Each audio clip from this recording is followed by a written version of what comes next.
Dans l'évangile de Jésus-Christ selon saint Marc. En ce temps-là, Jésus sortit de nouveau le long de la mer. Toute la foule venait à lui et il les enseignait. En passant, il aperçut Lévi, fils d'Alphée, assis au bureau des impôts. Il lui dit « Suis-moi ». L'homme se leva et le suivit. Comme Jésus était à table dans la maison de Lévi, beaucoup de publicains, c'est-à-dire des collecteurs d'impôts, et beaucoup de pécheurs vinrent prendre place avec Jésus et ses disciples, et ils étaient nombreux à le suivre.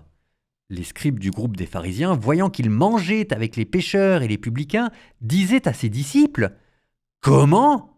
Il mange avec les publicains et les pécheurs ?» Jésus, qui avait entendu, leur déclara « Ce ne sont pas les gens bien portants qui ont besoin du médecin, mais les malades. Je ne suis pas venu appeler les justes, mais les pécheurs. »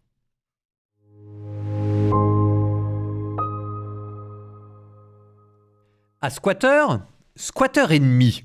Nous avons parlé de la maison de Pierre. Et il y a une autre maison que Jésus manifestement aimait bien squatter, mais c'était 2 salles, 2 ambiances. C'était la maison de Lévi, fils d'Alphée, le publicain.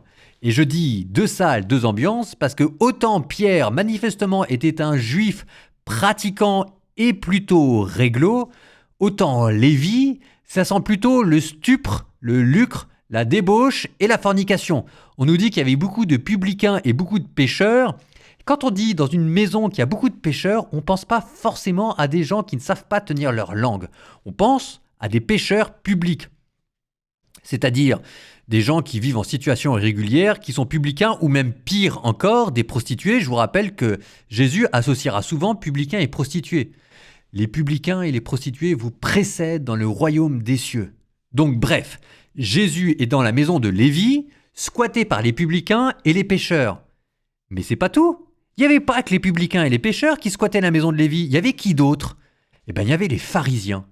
Parce que les pharisiens, là, qui sont en train de parler aux disciples, ils sont pas très loin, hein. Et vu comment est-ce que Jésus arrive à les entendre, ça se trouve, ils sont même à l'intérieur. La question est la suivante. Je comprends que Jésus aille chez Lévi pour prêcher le royaume des dieux, mais les pharisiens, pourquoi est-ce qu'ils viennent squatter la maison de Lévi ? Pour le plaisir de dire du mal ?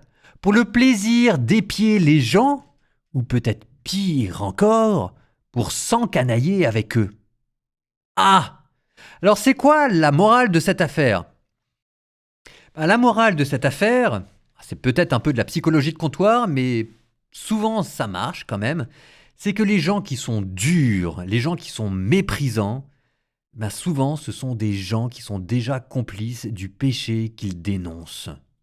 Bon, c'est quand même un peu de la psychologie de comptoir, mais derrière, c'est pas le plaisir de dire du mal des pharisiens, mais peut-être plutôt pour que nous inspections notre manière à nous de parler des autres.